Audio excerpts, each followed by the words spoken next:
ఈసారి ఆ యొక్క అనివార్య కారణాల వల్ల ఆ యొక్క ప్రదర్శన కూడా ఆపివేశారు. మరలా రెండవసారిగా ఈ యొక్క ఉగాది సంవత్సరానికి మాత్రం తెలుగు సంవత్సరాలు ఉగాది పండుగ మాత్రం ఖచ్చితంగా నిర్వహించడం జరుగుతుంది.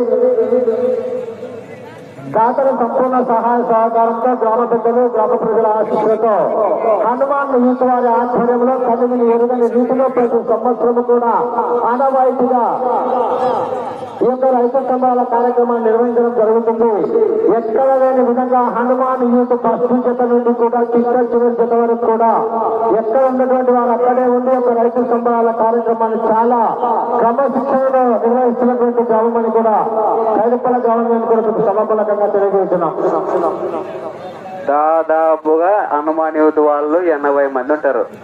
ప్రతి అడుగు మాకు లెక్క. అంటే ఒక రైతు స్తంభాలనే కాదు, కబడ్డీ, క్రికెట్, ఇంకా ఎన్నో వినోద కార్యక్రమాలు కూడా హనుమాన్ యూత్ వారి ముందుండి కూడా ఈ యొక్క కార్యక్రమాల్ని ఎంతో దిగ్విజయంగా నిర్వహిస్తున్నటువంటి యొక్క హనుమాన్ యూత్ వారికి ఆ యొక్క శ్రీ శ్రీ భద్రకాళి వీరభద్ర స్వామి ఆశీస్సులు ఎల్లవేళ ఉంటూ ఎలాంటి కార్యక్రమాలు నిర్వహించినా ఆ యొక్క శక్తి సంబంధం వారు కూడా ప్రసాదించాలన్న యొక్క భద్రకాళి వీరభద్ర స్వామిని వేడుకుంటున్నాం.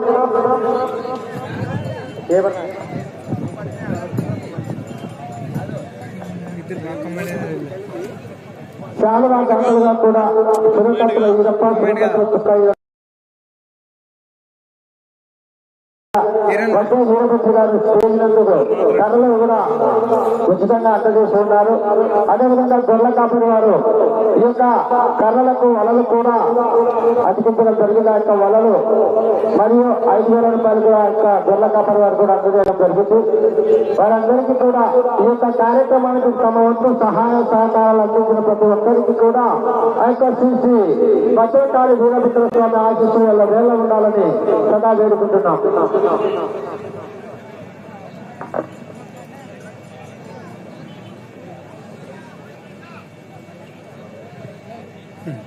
లేదని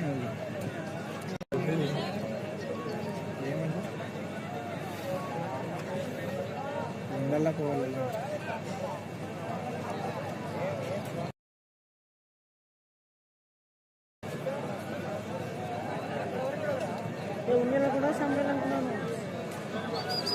కొడాలు కావాలి, కొడాలు కావాలి, చెప్పాలి ఎట్లా సోమ అప్పుడు వేసాక సోమ పిల్లడు ఎవరు అయిపో మల్లకారిని ఇచ్చిందని పెడతానని అదే పెట్టలే.